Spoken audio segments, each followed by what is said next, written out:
আজি মই নিজৰ চিটি স্কেনৰ কাৰণে যেহেতু চৰকাৰে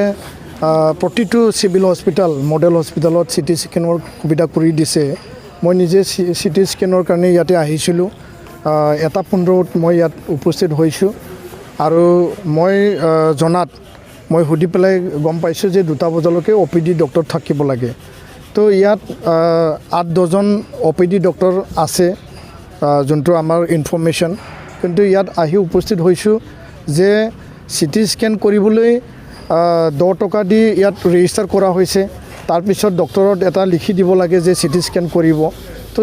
চিটি স্কেন কৰিবৰ কাৰণে কোনো এজন ডক্টৰ মই বিচাৰি পোৱা নাই আৰু আচৰিত হ'লোঁ যে ওদালগুৰিৰ মাজমজিয়াত 200 বেডেড মডেল হস্পিটালত আজি medicine doctor gynaecology doctor ENT doctor বা আন যিবিলাক ডক্টৰ আছে ইয়াত সকলো ডক্টৰ ইয়াত দিয়া হৈছে যদিও শৰ্টেজ আছে কিন্তু যিখিনি লাগে ইয়াত ডক্টৰবিলাক আছে কিন্তু 1:30 বজাত বা 1:15 যদি ডক্টৰ নাথাকে তো সাধাৰণ ৰাইজৰ কি অৱস্থা হ'ব আৰু ৰাতিপুৱা ভাগত আমি গম পাইছোঁ বিভিন্ন মানুহে আমাক অভিযোগ দিছে যে মানে ছাৰ আপুনি আহি আমাক মানে ভাল কৰিলে যে ইয়াত মানে ৰাতিপুৱা ভাগত সময়মতে ডক্টৰ আহি নাপায় খাটি খোৱা দৰিদ্ৰ শ্ৰেণীৰ লোক হাজিৰা দিন হাজিৰা কৰা লোক ইয়াত বিভিন্ন বেমাৰ আজাৰক লৈ পেলাই চিকিৎসা কৰিবলৈ আহে যেহেতু বিনামূলীয়া চিকিৎসা হয় বা কম মানে পইচাত ইয়াত চিকিৎসা প্ৰদান কৰা হয় কিন্তু এই 200খন হস্পিটালত আজি চিকিৎসাৰ নামত মানে ডক্টৰে ইয়াত উপস্থিত হোৱা নাই সময়মতে মই অসম চৰকাৰৰ মুখ্যমন্ত্ৰী ডাঙৰীয়া স্বাস্থ্যমন্ত্ৰী ডাঙৰীয়াক আহ্বান জনাম BTR মুৰব্বী প্ৰমোদ বড়ো ডাঙৰীয়া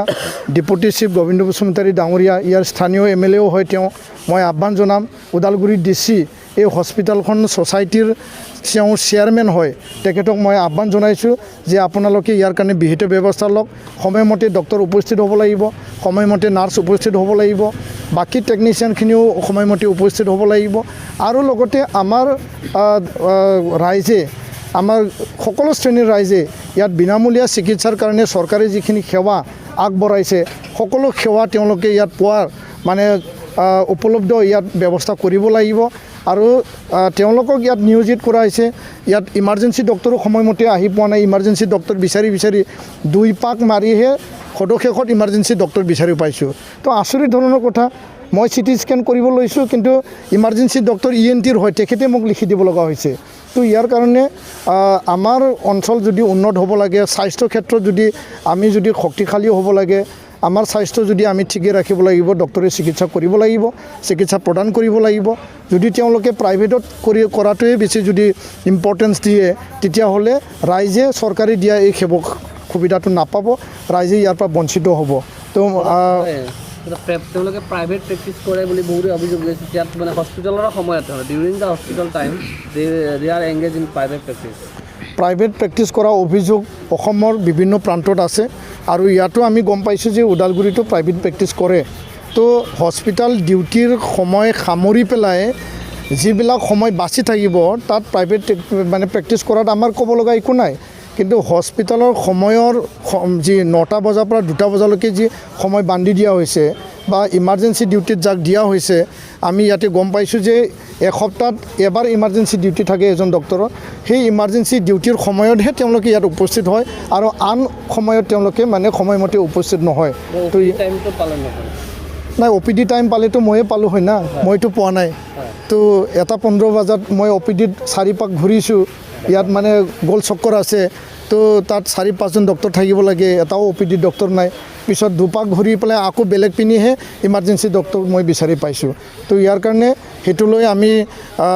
মানে কঠোৰ মই নিন্দা কৰিছোঁ আৰু নিখিল বড়ো ছাত্ৰ সন্থা আমাৰ আঞ্চলিক কমিটি জিলা কমিটি সেই হস্পিটালখন যত্ন ল'বৰ কাৰণে সেই হস্পিটালত সময়মতে ডক্টৰ আহিবৰ কাৰণে যিখিনি প্ৰক্ৰিয়া কৰিব লাগে আমি চৰকাৰকতো আহ্বান জনাইছোঁৱে আমাৰ কৰ্তব্যখিনিও আমি কাম কৰিম যাতে ৰাইজে বিনামূলীয়া স্বাস্থ্য সেৱা তেওঁলোকে সময়মতে উপযুক্ত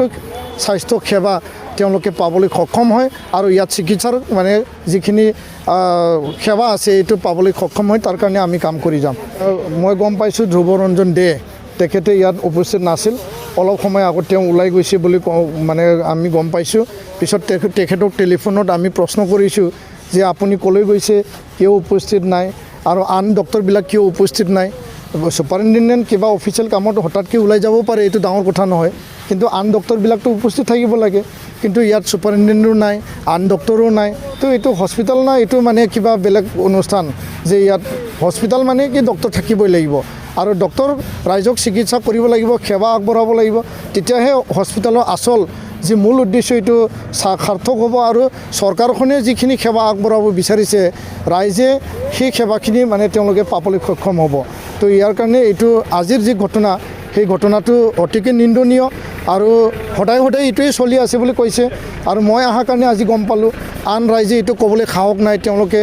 মাত মাতিবলৈ মানে তেওঁলোকক সাহস নাই আৰু তেওঁলোকৰ মাত চৰকাৰী পক্ষলৈ গৈ নাপায় বা ডি চি মহোদয়লৈ গৈ নাপায়। তো ইয়াত ডি চিৰো দায়িত্ব আছে আৰু ডি চি এজনে ইয়াত মানে